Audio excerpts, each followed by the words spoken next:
everyone, welcome back to this YouTube channel. I think it's time to put Henry Jackson back in, put Henry Jackson on the stand, but how?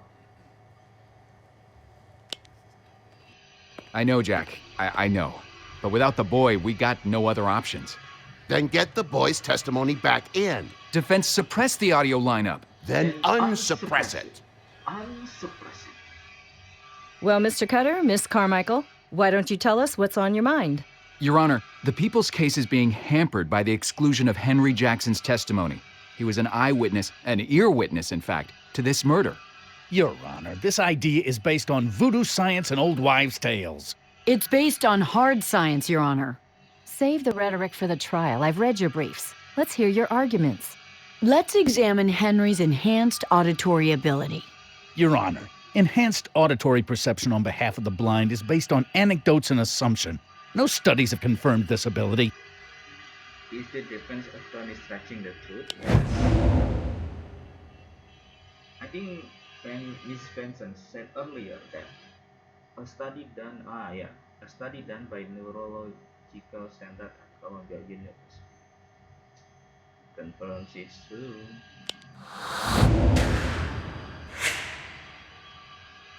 Your Honor, no less an authority than the Neurological Center at Columbia University has confirmed it. Yes, I saw the data. It is impressive. A similar study conducted on men and women rendered blind as teenagers found almost no difference in auditory perception between them and test subjects who can see. The blind can't hear any better than the rest of us. Yes, we can.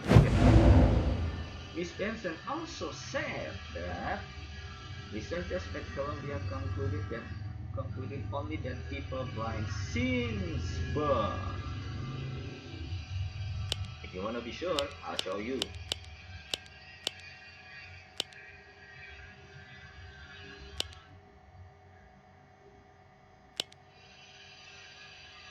No, not this. Here.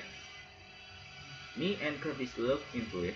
The Neurological Center at Columbia did a study where they confirmed that kids like Henry, who are blind since birth, are twice as likely to hear better than people who can see. Like I told you, alright? Since birth. Like I told you, eh? Your Honor, the study Mr. Antonio cites is flawed. Columbia researchers found enhanced auditory perception in people blind since birth, exactly like Henry Jackson. Listening to a bunch of computerized sound files on a laptop is not the same thing as hearing my client in person. It was probably a terrible quality file. There was no consideration for the actual location. Who knows what Henry heard? Can you prove him wrong? Yeah. Again, Miss Benson said that too.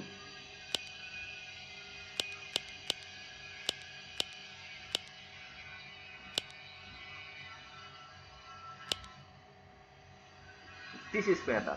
Our tech guy recorded these samples taking into account the acoustics of the parking lot and the approximate distance the shooter was from the boy. The audio recorded was filtered to take into account the acoustics of the parking lot and the approximate distance the speaker was from the boy. Yep, it was. Your Honor, a police technician will testify that great care went into the preparation of those audio files.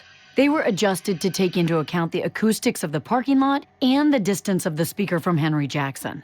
The sound files presented were very authentic. You're welcome to review them yourself, Your Honor. All right, I've heard enough. You did your homework, Miss Carmichael.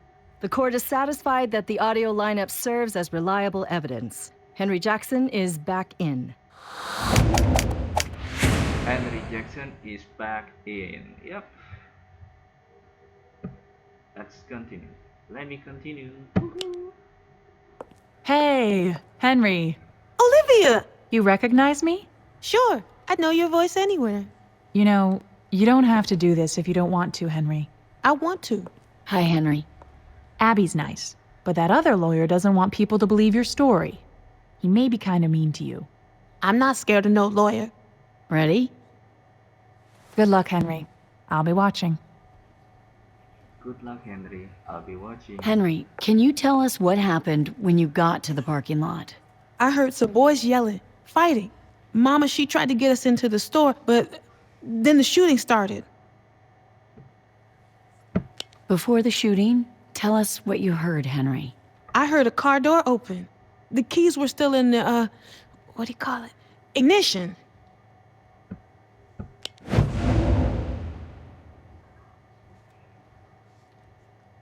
Good ear, counselor. What needs to be added? Nah, it should be good ear, multiplayer. What needs to be added? Yep, between these two. Nah, this is not possible.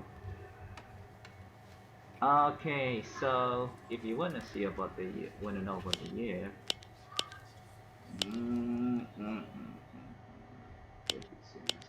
No, Scott Leonard, where?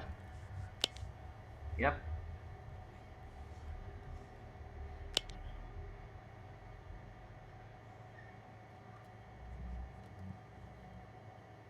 The charger was her car. I bought it for her, but it was hers. She was just stopped at the red light when it happened. And it was in 2010. And then 1 year anniversary. I think it's, yeah.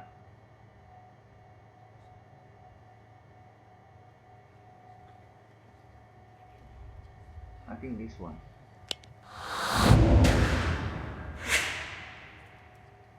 Could you recognize what type of car it was? Yeah, it was a Dodge Charger, 2011. Does he know for sure?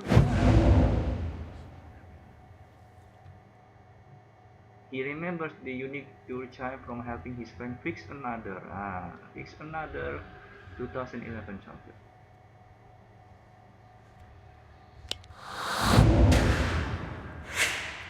Just make this fast. So, at some point, your mother said, no, there's no call for that. Is that correct? Yeah, Who was she talking to, in your opinion? Mr. Leonard. I think this time the answer always have to be yes, yes, yes, yes. The boy heard Scott Leonard say Char, no. He said Nina.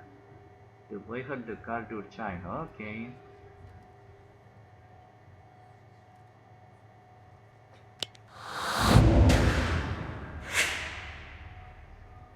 You know this how?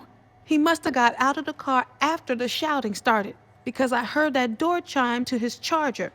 Then my mama yelled at him. Then I heard him shoot. So, Mr. Leonard said Nina. Did he say anything else? No, he didn't.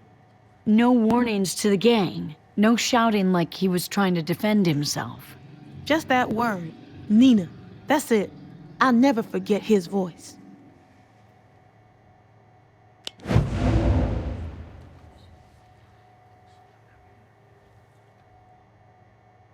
The boy successfully identified Mr. Leonard's voice. Upon hearing in the courtroom, no. While part of an eyewitness lineup, no. I think this one, audio recording. Where is it?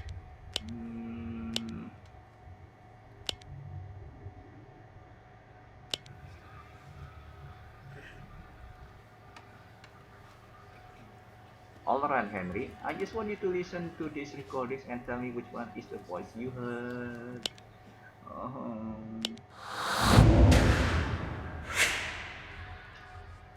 People's Exhibit G, an audio lineup conducted under strict conditions where Henry Jackson identifies Scott Leonard's voice as the one he heard when his mother was shot.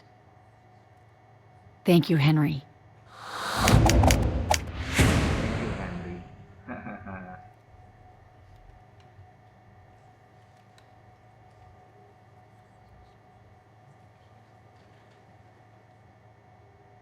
I think I want to continue, but I have some business to do. So I guess I'll have to end it now. I will continue later. Yep, thank you for watching and see you later. I think there will be some funny things to laugh about. Yes.